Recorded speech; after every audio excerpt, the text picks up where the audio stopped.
I will okay. साथियों नमस्कार।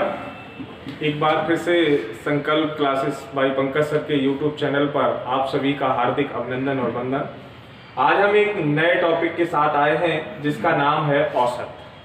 बहुत छात्रों का अनुरोध मिला, क्लास से लेकर ऑफलाइन ऑनलाइन दोनों तरह के छात्रों की रिक्वेस्ट मिली कि सर एवरेज को जरूर ऑनलाइन पढ़ाया जाए। हालांकि प्रयास यह है कि जूनियर शिक्षक भर्ती का जो मैथ है वो ऑनलाइन पढ़ाया जाए, तो उसके ऑनलाइन क्लासेस जो हैं ऐप पर आपको लगातार संचालित मिलेंगे। फिलहाल आज आपको यूट्यूब पर संकल्प क्लासेस की तरफ से एवरेज का टॉपिक पढ़ाया जा रहा है। औसत क्या होता है? औसत का सामान्य अर्थ है मध्यमान, अर्थात हम अंदाज लगा लेते हैं, अनुपातिक अंदाज को एक औसत का विवरण प्रस्तुत करते हैं। जैसे हम कभी कभी कहते हैं कि 5 वस्तुओं को 6 लोगों में बांटना है, तो हम अंदाज लगाते हैं कि अप्रॉक्स जो है 1 से कम सबके हिस्से में पड़ेगी, अर्थात ये जो हिस्से में प्रत्येक हिस्से में बांटने की प्रक्रिया होती है और प्रति व्यक्ति को मिला हुआ हिस्सा औसत कहलाता है। औसत का सीधा सा मतलब होता है मध्यमान। औसत पढ़ाने से पहले कुछ चीजें औसत के लिए मान को हल करने के लिए प्रयोग की जाती हैं, हम पहले उन चीजों पर विशेष गौर करते हैं। जैसे आपने पढ़ा होगा कि हमको 90 से सपोज करो 9 सही 5/6 माइनस करना है। औसत में ऐसी कंडीशन कहीं ना कहीं आपको देखने को मिलेगी, तो मैं आपको सिखाना चाह रहा हूं।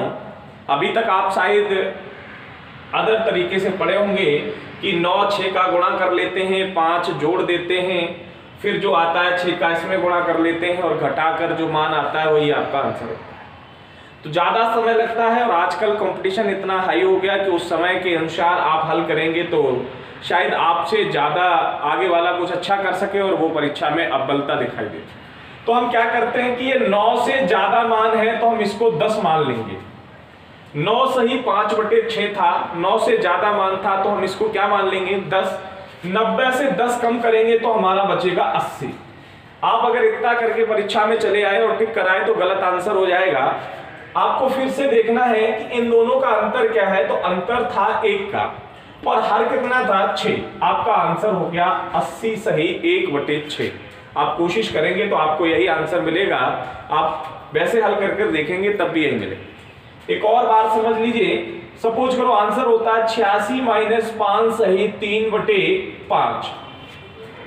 तो प्रक्रिया वही है कि 5 सही 3/5 के मान को हम 6 मान लेंगे, अर्थात 6 मान लेंगे। 86 से 6 कम करेंगे तो क्या बचेगा? 80। बेटा इनका अंतर कितना है? 2 का, तो 2 बटे हर में था 5 तो 2/5, यही आपका आंसर हो गया 80 राइट टू अपॉन 5। यही आपको घटाने का तरीका प्रयोग करना है। कुछ माइनस में भी करने को आता है। जैसे हम कहें 90 से माइनस करो 8.4, तो कुछ लोगों ने तो पढ़ा होता है कि 90 8 लिख लो, दशमलव के सीध में दशमलव लगा लो, इधर 0 बढ़ा लो, यहाँ 4 घटा लो, यहाँ से घटाओगे तो 6 बचेगा, 9 से 1 बचा 8, 81.6 आंसर होना चाहिए। मैं भी आपको थोड़ा सा इतना घटाने की तरीका नहीं बता रहा हूँ, सिंपल सा है। अगर दिमाग लगा सको तो ये 8 से ज्यादा है तो इसको 9 मान लो। 8.4 है अर्थात 8 से तो ज्यादा ही है, इसको 9 मान लो। 80 से 90 से 9 गया, क्या बचा? 81। यदि दशमलव के बाद 1 अंक है तो 10 से घटाएंगे, दशमलव के बाद 2 अंक होते तो 100 से घटाते, दशमलव के बाद 3 अंक होते तो 1000 से घटाते। 1 अंक है तो दशमलव के बाद 1 अंक है तो 10 से घटाएं, 10 से 4 गया तो क्या बचा? 6। देखो उससे भी आंसर सेम आया है।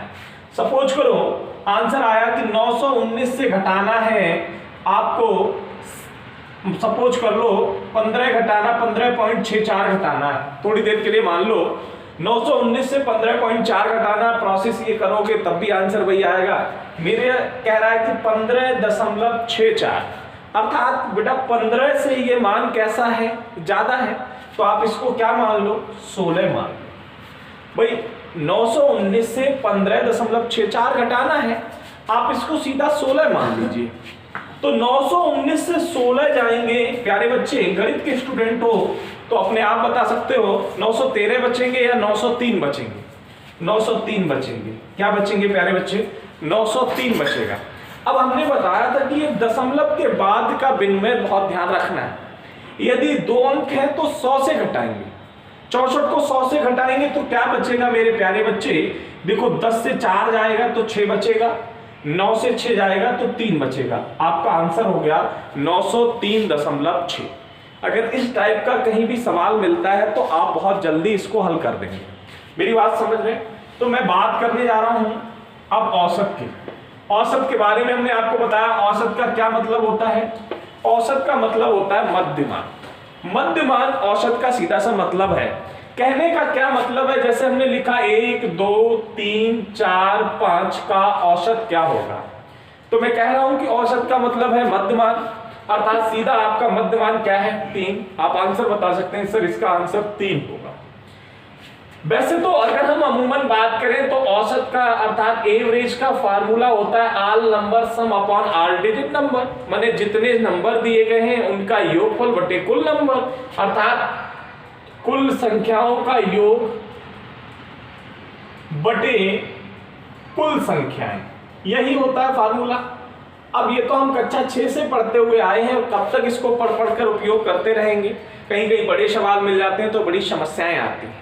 तो सीधी सी बात समझो, किसी छात्र को ये समझ में थोड़ी देर नहीं आया, थोड़ी देर और मान लीजिए हमने लिखा 1 2 3 4 5 6 7, प्यारे बच्चे 7 तक निकल गया। लगातार संख्याएं थी, औसत पूछा था, औसत का दूसरा नाम बताया हमने मध्यमान।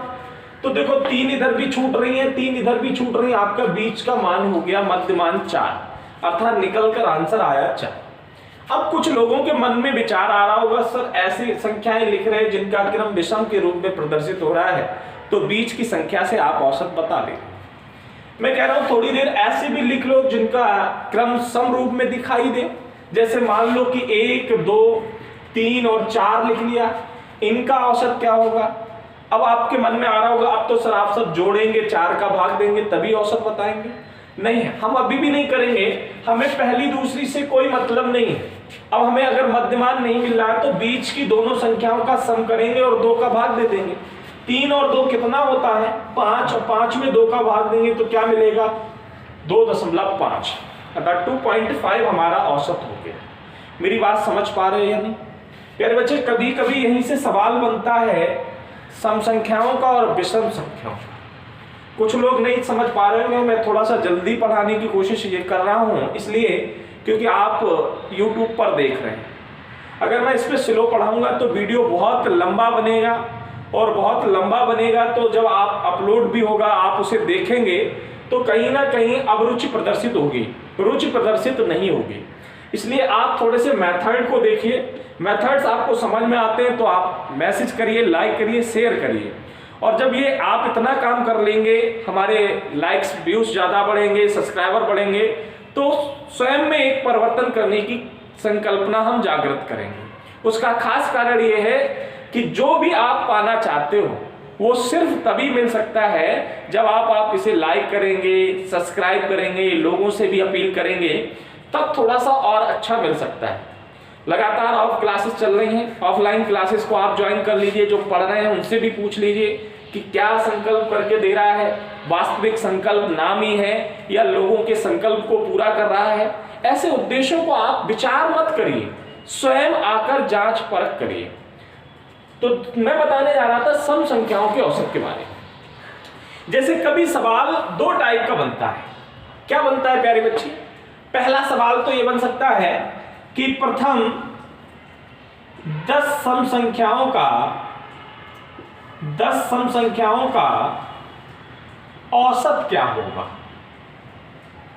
सपोज करो ये सवाल आपके सम्मुख आ गया, तो भाई सम संख्या शुरू होती है 2 से और प्रथम 10 पूछिए, 10 तक नहीं लिखा है। अगर 10 तक लिखा होता तो दूसरी बात हो जाती। यहां लिखा है प्रथम 10 तक और सब प्रथम में क्या अंतर, इस बात का विशेष ध्यान दें। अगर प्रथम 10 लिखा है इसका मतलब है हमको 10 सम संख्याएं लिखनी है, और अगर प्यारे बच्चे 10 तक लिखा होता इसका मतलब था कि 1 से 10 तक की गिनती में कितनी सम संख्याएं होंगी। जैसे अगर हम यहां सपोज करो थोड़ी देर के लिए कि 100, 1 से 100 तक की गिनती में कितने सम नंबर्स हो सकते हैं, कितने विषम नंबर हो सकते हैं। मेरे कहने का मतलब है कितने इवन नंबर होंगे, कितने ऑड नंबर्स होंगे। तो आपको पता है किसी भी संपूर्ण संख्या के क्षेत्र में हाफ इवन होता है और हाफ ऑड होता है। अर्थात मेरे कहने का मतलब हुआ बेटा 50 इवन नंबर होंगे, 50 ऑड नंबर, अर्थात 50 सम संख्याएं होंगी और 50 विषम संख्याएं होंगी।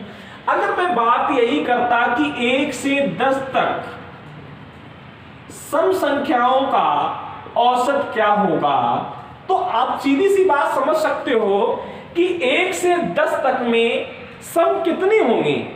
तो 1 से 10 तक है, 10 तक की गिनती में 5 सम होंगी, 5 विषम होंगी। अर्थात मेरे कहने का मतलब हुआ 5 इवन नंबर होंगे, 5 ऑड नंबर होंगे, ऐसा ही होगा। लेकिन यहां लिखा है प्रथम 10 सम, अर्थात मुझे 10 सम नंबर ही लिखने हैं। अर्थात जैसे 2 हो गया, 4 हो गया, 6 हो गया, 8 हो गया, 10 हो गया, 12 हो गया, 14 हो गया, 16 हो गया, 18 हो गया, 20 हो गया। देखो ये नंबर जो है 10 हो गए, ये सम संख्याएं 10 लिखी हुई हैं और इनका पूछा गया है औसत। अब हमको समझ में आ रहा है कि हम निकाल सकते हैं 4 आगे से छोड़ दो, 4 पीछे से छोड़ दो, बीच वाले दोनों नंबर को जोड़ लो, 22 बटे और 11 कर दो। अर्थात इसका सर सीधा सा मतलब है एवरेज 11 होगा, औसत क्या होगा 11 होगा। दूसरा तरीका भी कर सकते हैं, अगर प्रथम 10 पूछी हैं तो हमारा निश्चित हो गया कि प्रथम सम नंबर जो है हमारा 2 होगा। अब प्रथम 10 पूछी हैं तो अंतिम डिजिट जो है, अंतिम नंबर जो है इसका दूना होगा, क्योंकि आधी सम होती है और आधी विषम, तो निश्चित बात है कि इसका दूना होगा। तो 10 का दूना कितना होता है प्यारे बच्चे 20, तो हम 20 लिख सकते हैं। और औसत पूछा है, 2 संख्याएं हैं, औसत का मतलब 2 लोगों में बांटना है, तो 2 का भाग दे देंगे। तो प्यारे 22 बटे 2, अर्थात हमारा एवरेज क्या निकल के आया 11। हम कहते हैं कि इससे भी जल्दी करना है, हमको पेन प्रयोग नहीं करना है, हमें इससे भी जल्दी करना है। तो प्यारे बच्चे इससे भी जल्दी हो सकता है अगर आप चाहें तो। जब भी प्रथम 10 सम संख्याओं का एवरेज पूछा जाए, चाहे प्रथम 10 का पूछा जाए, प्रथम 100 का पूछा जाए, प्रथम 500 का पूछा जाए, आपके साथ प्रथम लिखा और सम का पूछा गया हो, आप उसी नंबर में 1 बढ़ा दो, वही आपका एवरेज है। आप उसी नंबर में 1 बढ़ा दो, वही एवरेज है। जैसे हम कहते थोड़ी देर सपोज करो कि प्रथम 1000 सम संख्याओं का एवरेज क्या होगा। भाई ध्यान देना, प्रथम 1000 सम संख्याओं का एवरेज क्या होगा। तो आपके मन में आ गया कि सर ने हमको पढ़ाया है, संकल्प के सर ने बताया कि जब भी सम पूछा जाए, प्रथम लिखा आए, 1 बढ़ाना है, अर्थात इसका आंसर 1001 होगा। आपका आंसर हो गया, कुछ विचार ही नहीं करना है। अब मन में सोच रहे कि सर ये तो हम कर लेंगे, चलो आपने बता दिया हम इसको कर लेंगे। अब हमको ये बताओ, अगर प्रथम नहीं लिख कर आ रहा है और सवाल आया है कि 1 से 1000 तक सम संख्याओं का एवरेज बताओ, तो सर हम क्या करें इसके लिए? क्या हम ऐसा ही करें कि सर 2 लिख लें? 1000 का डबल आपने करना सिखाया था, 2000 हो गया, सर 2 जोड़ें, फिर 2000 बटे 2 करें, बटे 2, तो आपका आंसर सर 001 ये आना चाहिए। ऐसा करने का विचार आ रहा है? प्यारे बच्चे एक बात बहुत ध्यान से सीखो जो मैं सिखाना चाह रहा हूं। 1 से 1000 तक पूछी हैं तो आपके सम डिजिट होंगे कितने? सम संख्याएं होंगी कितनी? 500। कितनी होंगी भाई? सम संख्याएं होंगी कितनी? 500। तब इसमें 1 बढ़ा दो, अर्थात 501। अब देख लो कहीं सर ने गलत तो नहीं पढ़ा दिया भाई, चेक भी कर लो कहीं सर ने गलत तो नहीं पढ़ा दिया। हम सपोज करते हैं कि 1 से 10 तक सम संख्याओं का एवरेज क्या होगा, तो मन में आ गया सर 10 का आधा 5 और 5 में 1 जोड़ दो, 6 होना चाहिए। भाई ट्रिक तो यही कहता है, जो मैंने मेथड बताया, जो तरीका बताया, उस तरीके से आंसर आपका 6 आना चाहिए। क्या वास्तविक 6 आ रहा है? मैं लिख रहा हूं कि 2 + 4 + 6 + 8 + 10 बटे 1 2 3 4 5 और 5 का भाग लेना। ऐसा ही करेंगे, कर लीजिए भाई। 6 4 10, 10 10 20 और 20 और 28 5, 28/5 हो गया। ये तो संख्या है, आप 28/5 करेंगे तो क्या मिलेगा आपको? आप आंसर करते रहेंगे, ना तो 6 मिल रहा है ना 5 मिल रहा है, कैसे करेंगे? तो प्यारे बच्चे इसका सिंपल सीधा सा तरीका है। क्या तरीका है? 1 से 10 तक की सम संख्याओं का एवरेज पूछा है, तो 1 से 10 तक की सम संख्याओं का एवरेज निकाल लीजिए, अर्थात 1 से 10 तक सम संख्याएं लिख लीजिए। तक की बात है तो 2 4 6 8 10, आपने इसको जोड़ना शुरू किया तो आपका 30 बना। 30 में 5 का भाग दिया तो प्यारे बच्चे क्या बना? 6 बना। क्योंकि औसत का फार्मूला पढ़ा है आपने, कुल संख्याओं का योग बटे कुल संख्या। तो देख रहे होंगे 2 4 6 6 12 8 20 और 10 30 हुआ, तो कुल संख्याएं कितनी थी? 5। हमने 5 का भाग लगाया, क्या आया? 6। और हमने बिना पेन चलाने वाला मेथड क्या बताया कि जब तक लिखा है और सम पूछा है, जब तक लिखा है और सम पूछा है तो दिए गए डिजिट का लास्ट डिजिट का आधा प्लस 1, अर्थात 10 का आधा 5 प्लस 1 हमारा क्या हो गया? 6। तो इसी से पहले मैंने इस सवाल में भी वही किया कि 1 से 1000 तक सम संख्याओं का एवरेज पूछा था, तो 1000 का मतलब आधा 500, क्योंकि 1000 तक में सम संख्याएं कितनी होंगी? 500। तो 500 प्लस 1 अर्थात हमारा क्या मिला? 501। क्या मिला प्यारे बच्चे? 501। थोड़ी देर अब बात, थोड़े से मन में विचार आ रहे होंगे कि सर लगातार की बात कर ली, सम की भी बात कर ली, थोड़ा विषम पर भी चर्चा कर लो। चलो भैया विषम के बारे में सुन लो। हम कहें कि 1 से 10 तक विषम संख्याओं का एवरेज क्या होगा? थोड़ी देर सपोज करो, या दूसरा सवाल यहीं से बनेगा कि प्रथम 10 विषम संख्याओं का एवरेज क्या होगा? भाई अगर आपने थोड़ा सा भी दिमाग इधर उधर किया तो सवाल गलत हो जाएगा, परीक्षा आपसे 2 नंबर ले लेगी, आपको देने की जगह क्या करेगी? ले लेगी। 1 से 10 तक विषम संख्याओं का एवरेज पूछा है, तक का मतलब आधा, तो इसमें विषम संख्याओं का एवरेज क्या आना चाहिए? मेरा मेथड कहता है कि जब विषम हो तो एक जोड़ना बंद कर देते हैं, हम एक उसी को देते हैं जिससे उम्मीद होती है, अर्थात सम का मतलब सीधा याद रखो और विषम का मतलब टेढ़ा। टेढ़े आदमी को कोई दान नहीं देता, टेढ़े आदमी से कोई रिश्ता नहीं रखता, और सम का मतलब सीधा, तो सीधे आदमी से हर कोई रिश्ता रखना चाहता है, हर कोई दया दिखाना चाहता है, तो दया दिखा रहे हो अर्थात एक दे रहे हो। और विषम है तो हम इसको दया नहीं दिखाएंगे, हमको इस पे दया नहीं आ रही अर्थात हम इसको एक नहीं देंगे। तो विषम का सीधा सा मतलब हुआ लास्ट डिजिट का आधा ही एवरेज कहलाएगा, यदि आपको तक में विषम पूछा है। इसमें क्या करें सर? इसमें आपको कुछ करना ही नहीं है, प्रथम 10 का विषम संख्याओं का एवरेज 10 ही रहेगा। प्रथम 10 संख्याओं का एवरेज प्यारे बच्चे 10 ही रहेगा, क्योंकि ये भी टेढ़ा है। अगर सीधा वाला होता, सम होता, तो हम एक दे देते इसको भी, लेकिन ये टेढ़ा ही है तो हम इसको भी एक नहीं देंगे। जैसे सपोज करो कि हमने सही पढ़ाया गलत, इसको भी चेक कर लो। तो 1 से 10 तक में विषम हमारी हो क्या सकती है प्यारे बच्चे? 1 से 10 तक में विषम होगी 1 + 3 + 5 + 7 + 9। तो 9 और 1 10, 7 और 3 10, और 10 10 20 और 5 25। तो बेटा 25 में संख्याएं कुल कितनी बनी? 5। तो 25/5 अर्थात हमारा एवरेज निकल के क्या आया? 5। हमने बिना पेन चलाए तरीके में भी 5 बताया, पेन चलाकर भी देख लिया तो 5 बताया, अर्थात मेथड हमारा दोनों तरीके से क्या है? सही है। आपको समझ में आ रहा है कि सर ये दोनों चीजें जो सही है। अभी आप जोड़ घटाने वाली प्रक्रिया सिखा रहे तो उससे भी जरा बताओ। तो देखो प्यारे बच्चे, आगे भी 2 नंबर छूट गए, पीछे भी 2 नंबर छूट गए। औसत को दूसरे नाम से जानते हैं मध्यमान, अर्थात हमारा औसत क्या होगा? 5 होगा, अर्थात हमारा औसत क्या होगा? 5 होगा। अब थोड़ा सा मन में विचार आया कि सर हमने विषम भी पढ़ लिया, सम भी पढ़ लिया और लगातार भी पढ़ लिया, कभी कभी गुणज के औसत पूछे जाते हैं। जैसे गुणज के क्या औसत आते हैं कि 3 के प्रथम 10 गुणजों का औसत बताओ, सवाल आता है परीक्षा। 3 के प्रथम 10 गुणजों का औसत बताओ। भाई बहुत सिंपल सी बात है। 3 के प्रथम 10 गुणज, गुणज का मतलब होता है कि लगातार क्रमबद्ध गुणा करने की प्रक्रिया, 3 में 1 का गुणा करो, 3 में 2 का गुणा करो, 3 में 3 का गुणा करो, इस तरीके से गुणा करते हम कहां तक जाना है? 10 तक। यही तो गुणज कहता है। गुणज का सीधा सा मतलब है 3 गुणे 1 बराबर 3, 3 गुणे 2 बराबर 6। ऐसे हमको गुणा कहां तक करना है? 10 तक। ध्यान करो भाई, अगर 10 का पूछ ले, 20 का पूछ ले, तो हम गुणा कब तक करेंगे? जो गुणा आए फिर हम उसको जोड़ें, तब उसको हल करने की कोशिश करें। तो हमको सीधा सा एक काम याद रखना है। क्या करना है बेटा? 3 के प्रथम 10 गुणज पूछे हैं, तो 3 स्वयं में पहला गुणज होगा, क्योंकि 3 गुणे 1 बराबर 3, अर्थात प्यारे बच्चे 3 प्लस 10वां गुणज 3 का क्या होगा? इस पद का, इस संख्या का इससे गुणा कर दो जितने गुणज तक पूछा है। 3 ढाई 30। प्यारे बच्चे कितनी संख्याएं जोड़ी?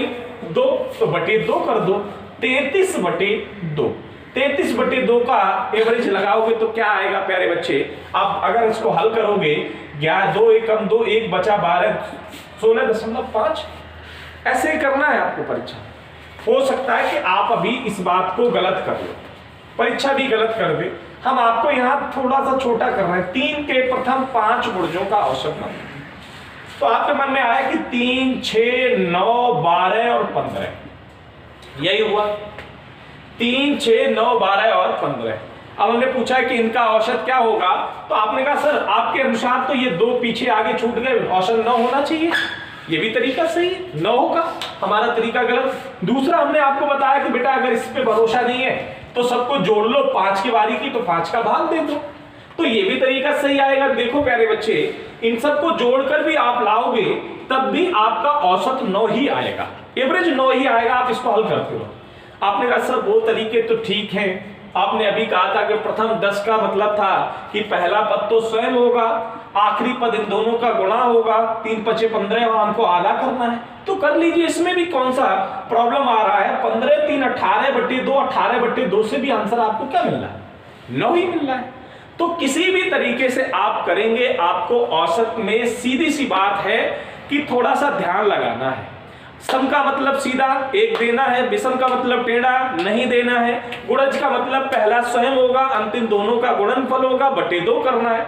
अगर यहीं पर मैं पूछता, थोड़ी देर और विचार कर लीजिए कि 6 के प्रथम 20 गुणजों का क्या औसत होगा? 6 के प्रथम 20 गुणजों का क्या औसत होगा? तो सीधी सी बात है, पहला तो 6 होगा ही, अंतिम 6 दूनी 12 अर्थात 120 होगा, बटे 2 126 बटे 2, और आप हल करके लाओगे तो औसत आपका 63 होगा। औसत आपका क्या होगा? 63 होगा। मेरी बात समझ रहे हो कि नहीं? प्यारे बच्चे, और भी तरीके हैं, बहुत सवाल है, तो हम अगले सवालों को अगले वीडियो में प्रस्तुत करेंगे। तब तक आप इस चैनल को सब्सक्राइब करिए, लाइक करिए और शेयर करिए। ठीक है, तो धन्यवाद। शेष बात अगली क्लास में हम करेंगे।